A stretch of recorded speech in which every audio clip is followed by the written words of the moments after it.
বিদ্যালয়ে ভর্তি ফি ঘিরে বুধবার বিক্ষোভ দেখালেন মথুরাপুর বিএসএফ হাই স্কুলের ছাত্রছাত্রীরা। বিদ্যালয়ের প্রধান শিক্ষকের বিরুদ্ধে উঠল ধিক্কারমূলক স্লোগান। ছাত্রছাত্রীদের অভিযোগ, একাদশ শ্রেণী থেকে দ্বাদশ শ্রেণী ভর্তিতে অন্যান্য স্কুলে 300 বা তার সমতুল্য নেওয়া হলেও এই বিদ্যালয়ে 600 টাকা ভর্তি নেওয়া হচ্ছে। আর এই ভর্তি ফি দিতে অস্বীকার করে বিক্ষোভে সামিল দ্বাদশ শ্রেণীতে ভর্তি হতে চাওয়া প্রায় 2 শতাধিক পড়ুয়ারা। তাদের দাবি, সরকারি নিয়ম অনুযায়ী ভর্তি ফি নেওয়া হোক। এমনকি এখনো পর্যন্ত যে সমস্ত ছাত্রছাত্রী ভর্তি হয়েছে তাদের কোনো ধরনের ভর্তির রসিদ পর্যন্ত দেওয়া হচ্ছে না। যদিও বিদ্যালয়ের প্রধান শিক্ষক অতীন্দ্রনাথ দাস বলেন, পুরনো নিয়ম অনুযায়ী ভর্তি ফি নেওয়া হচ্ছে। কি হয়েছে, এটা কোন স্কুল এবং কি করছো তোমরা? এটা মথুরাপুর বিএসএফ হাই স্কুল। আমাদের এর আগের বার 600 টাকা করে ভর্তি নেওয়া হয়েছিল, তো বলেছিল যে এরপরে এবার ভর্তি নেওয়া যাবে না 100 টাকা দিয়ে। কিন্তু এবার এসে ভর্তি হতে তো স্যাররা বলছিল 600 টাকা। আমাদের কাছে স্কুল আছে পার্শ্ববর্তী স্কুল, সেখানে 320 টাকা করে নেওয়া আছে। এবার অন্যান্য স্কুলে 400, কারো 420, কিন্তু স্কুলে 600 টাকা করে নিচ্ছে। আমরা স্যারকে বলছি, স্যাররা বলছে যে যাদের ভর্তি পারছে তাদের হবে না, তো তারা হবে না, এবার ট্রেনে উঠানো যাবে না। এবার আমরা গেছি স্যারের কাছে, তো স্যাররা বলছে যে কি এবার 600 টাকা করে ভর্তি হয়ে যা, পরে বসানো হবে মিটিং, যদি হয় তাহলে তোমাদের কিছু টাকা ঘুরিয়ে দেওয়া হবে, আর না তো হবে না। কিন্তু 600 টাকা ফি কি নেওয়া হয়? কেন নেওয়া হচ্ছে, কি মনে করছো? 600 টাকা ফি কোথাও নেওয়া হচ্ছে না। আমাদের পার্শ্ববর্তী স্কুল আছে, সেখানে 320 টাকা নেওয়া হয়েছে। আর আদার্স স্কুল আছে, সেখানে 400, 420 এরকম নেওয়া হয়েছে। কিন্তু সব থেকে বেশি এটা স্কুলে নেওয়া হয়, প্রত্যেকবারই এরকম করে।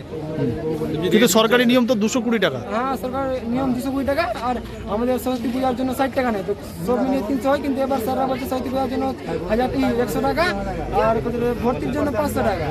সবাই বলছে আরো স্যাররা দিক থেকে দিতে পারছে না, তাই জন্য সবাই আন্দোলন করছে। বলছি, এই যে 600 টাকা যে ভর্তি ফি নিচ্ছে, এর কোনো রিসিপ্ট দেওয়া হচ্ছে? দেওয়া হয়নি এখনো, বলছে যে 4 তারিখে দেওয়া হবে রিসিপ্ট, যদি হয় তাহলে রিসিপ্ট দেবো, আর না তো রিসিপ্ট দেওয়া যাবে না। রিসিপ্ট দেওয়া দিচ্ছে না। ভর্তি হয়েছে তো রিসিপ্ট দেয়নি, রিসিপ্ট দেওয়া যাবে না। তোমরা কতজন ছাত্র আছে এরকম? আমরা 250 থেকে 300, কতজন ভর্তি হয়েছে তার মধ্যে? তার মধ্যে ওই 20 থেকে 25 জন এরকম হয়ে গেছে। বাকিরা ভর্তি হয়নি? না না, সবাই আন্দোলন বলছে যে সবাই খারাপ। কি করবে তোমরা এখন, শেষ পর্যন্ত কি করবে? শেষ পর্যন্ত এখন আমরা স্যার আইনের দিকে যাবো, যত টাকা ভর্তি নেওয়া উচিত তত টাকা নেবে। এখন আর তার থেকে বেশি সবাই দিতে চাইছে। কি বলবে? ক্লাস স্যার হয়, কিন্তু স্যার অনেকে স্যার আসে তো রুমে আসে, স্যার ফোন চালায়, আমাদের পড়া দিয়ে দেয়, আর ফোন চালায় অনেকে, বাইরে ঘুরে বেড়ায়, এরকম আইডি কার্ডও দিচ্ছে না। আর অন্য সময় হ্যাঁ নেওয়া হয়, যেমন রেজিস্ট্রেশনের সময় স্যার 500 টাকা নেওয়া হয়, এডমিটের সময় 400 থেকে 500 এরকম নিতে হয়, প্রত্যেকবার এরকম করে। আর বলছি, আচ্ছা, রাজ্য সরকার তো পড়াশোনা ফ্রি করেছে, তাহলে এই টাকাগুলো নেওয়া হচ্ছে কেন? জানি না স্যার, এই সব পিছনে স্যার হেড স্যার কি বলতে আছে, উনি সব কিছু করেছেন। এটা কি এর আগে হতো না, এই হেডমাস্টার আসার পর থেকে? হেড স্যার আসার পরে আগে হতো না? না, আগে হতো না। ঠিক আছে, তোমার নামটা বল। আমার নাম দেবজ্যোতি রবি।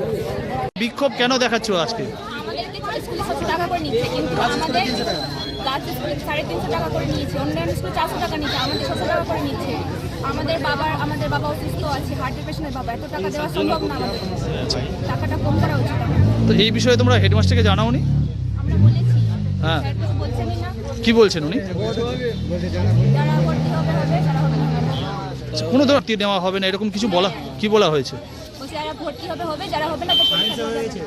আচ্ছা, তো অন্য আমাদের তো টাকা দেওয়া সম্ভব না। আমরা তো বাবা অসুস্থ আছে, কারো বাবা গরিব আছে, আরও তো সবার সব রকমের আছে না, সবার টেস্ট নাই। আচ্ছা, তোমরা কোন ক্লাসের স্টুডেন্ট? আমরা 12 একজনে কি ভর্তি হয়েছে এখনো পর্যন্ত?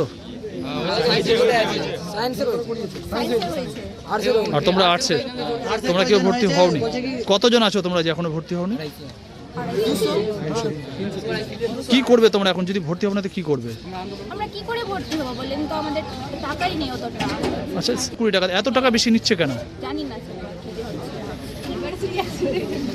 কি নাম তোমার?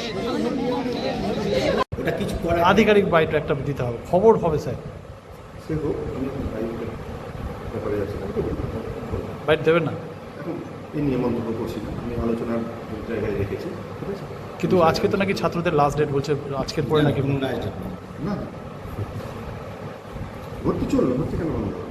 তো ভর্তি ফি 600 টাকা করে নেওয়া হচ্ছে কেন? যা ছিল তাই আছে। কিন্তু অন্যান্য স্কুলে তো নাকি কম আছে, পার্সের স্কুলে 300 টাকা নেওয়া হয়েছে নাকি? এই ব্লকের সমস্ত স্কুলেই বিগত বছরে যা ছিল এই বছর তাই রাখা আছে, আমার স্কুলেও যা আছে অন্যান্য স্কুলেও তাই আছে, এরকমভাবে নিয়েছি। আমার স্কুল ল্যাব 6টা ল্যাব চলে, 6-7টা ল্যাব চলে, সেই অনুযায়ী বিগত 2019 সাল থেকে যা ছিল তাই ভর্তি ফি রাখা আছে, সমস্ত স্কুলেই তাই আছে। এই ব্লকের অন্যান্য স্কুলের সঙ্গে কথা হয়েছে, তা সত্ত্বেও আমরা এমসিতে বসে এই সিদ্ধান্তটা নেব ছাত্রদের ক্লাসের যাতে ক্ষতি না হয় সেই জন্য আমরা ভর্তিটা চালিয়ে যাচ্ছি যাতে ছাত্ররা ভর্তি হয়ে সোমবার থেকে ক্লাসটা করতে পারে যেহেতু ভোটের জন্য স্কুল বন্ধ ছিল তো এই ব্যাপারে সিদ্ধান্ত হবে যদি 300 টাকা ভর্তি কিনতে হয় তাহলে সেই 300 টাকাই হবে 240 টাকা নিতে হবে সেটা নেওয়া যাবে এমসি সিদ্ধান্ত নেবে ওই জন্য আমরা অভিভাবকদের সঙ্গে আলোচনা করবো।